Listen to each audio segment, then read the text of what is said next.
പഹൽഗാമിലെ ക്രൂരതയ്ക്ക് India പകരം വീട്ടുമെന്ന് മനസ്സിലായ പാകിസ്ഥാൻ ഭയന്ന് വിറച്ചിരിക്കുകയാണ്. 26 പേരുടെ ജീവന് ഞങ്ങൾ പകരം ചോദിച്ചിരിക്കും എന്ന ഇന്ത്യ തക്കതായ മറുപടി നൽകുന്നുമുണ്ട്. ഇന്ത്യൻ മിസൈലുകൾ പാക് മണ്ണിൽ പതിക്കാൻ ഇനി അധിക സമയം വേണ്ട.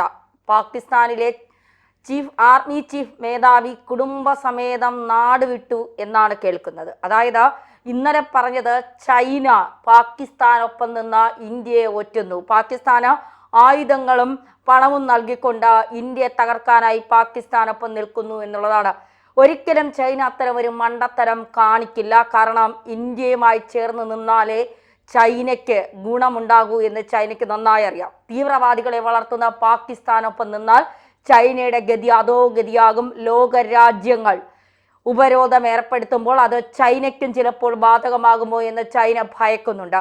തുർക്കി ഉൾപ്പെടെ പാകിസ്ഥാനെ സഹായിക്കാൻ രംഗത്തെത്തി. ഇതിനൊക്കെ തുർക്കി വലിയ വില നൽകേണ്ടി വരും എന്നുള്ള കാര്യത്തിൽ സംശയം വേണ്ട.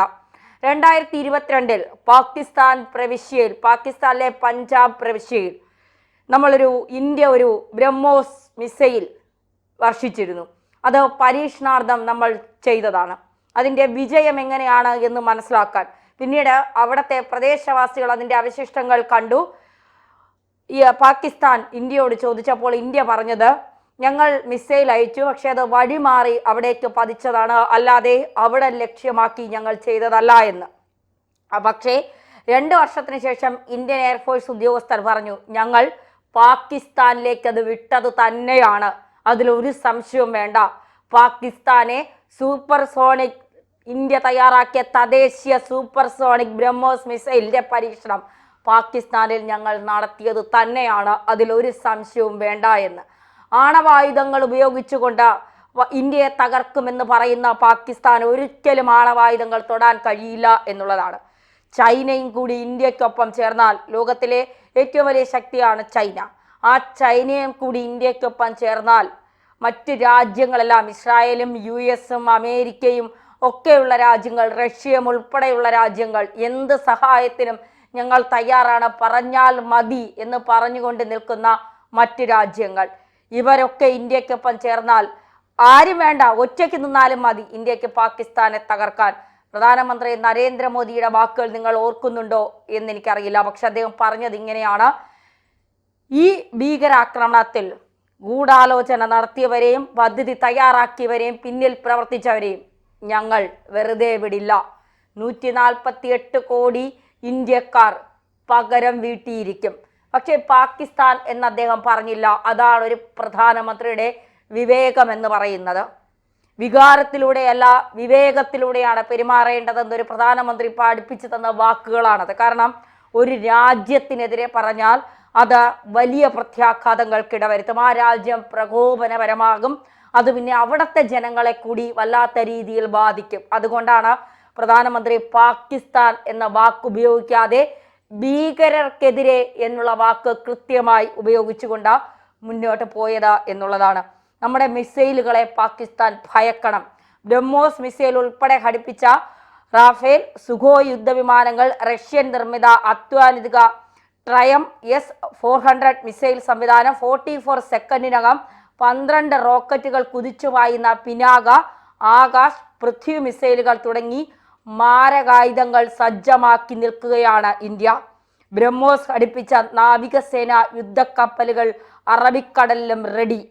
AN-9B ഡ്രോണുകളുമുണ്ട്. സഖ്യകക്ഷിയായ തുർക്കിയും പാകിസ്ഥാനെ സഹായിക്കുന്നുണ്ട്. AC-130 വിമാനങ്ങൾ തുർക്കിയിൽ നിന്ന് കറാച്ചിയിലും ഇസ്ലാമാബാദിലുമായി ഇറങ്ങിയിട്ടുണ്ടെന്നാണ് വിവരങ്ങൾ. ഇവയിൽ ആയുധങ്ങളുണ്ടെന്നാണ് സൂചന. ചൈനയിൽ നിന്ന് ദീർഘദൂര PL-15 മിസൈലുകൾ പാകിസ്ഥാനിൽ ലഭിച്ചതായ റിപ്പോർട്ടുകളുണ്ട്. അത് സ്ഥിരീകരിച്ചിട്ടില്ല.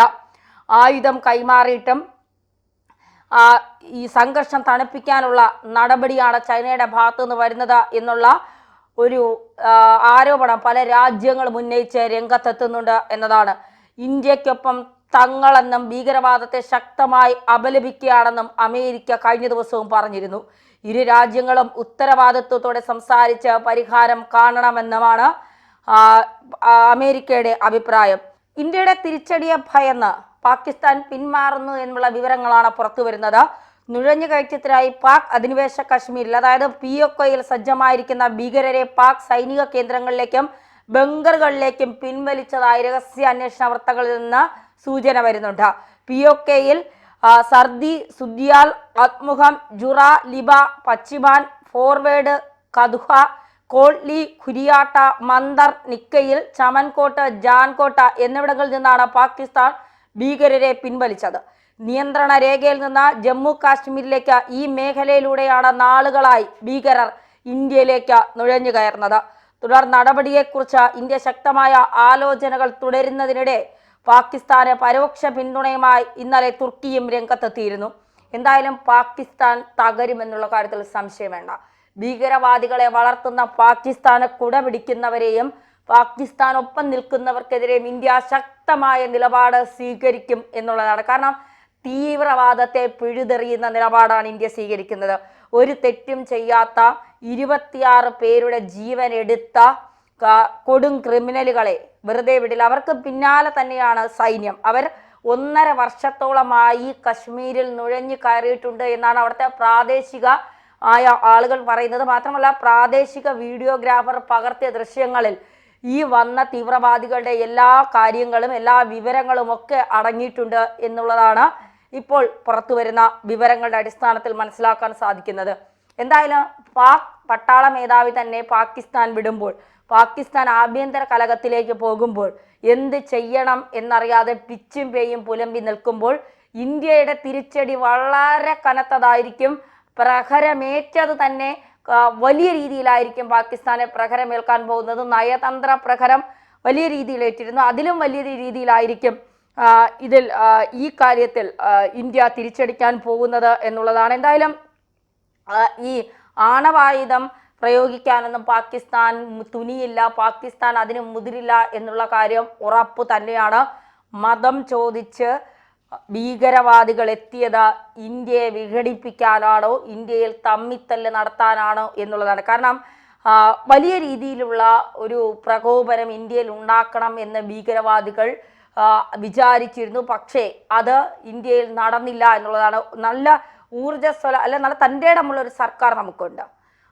എന്തിനും ഏതിനും ഇന്ത്യക്കാർക്കൊപ്പം നിൽക്കുന്ന ഒരു സർക്കാർ നമുക്കുണ്ട്. മാത്രമല്ല പ്രതിപക്ഷ പാർട്ടികളടക്കം ഇന്ത്യക്കൊപ്പമാണ് നിൽക്കുന്നത് ഭീകരവാദികളെ തുരത്താനായി. അതുകൊണ്ട് ഇന്ത്യ പാക് മണ്ണിൽ ഒരിക്കൽ മിസൈൽ അയച്ച് പേടിപ്പിച്ചതുപോലെ ആയിരിക്കില്ല ഇനി.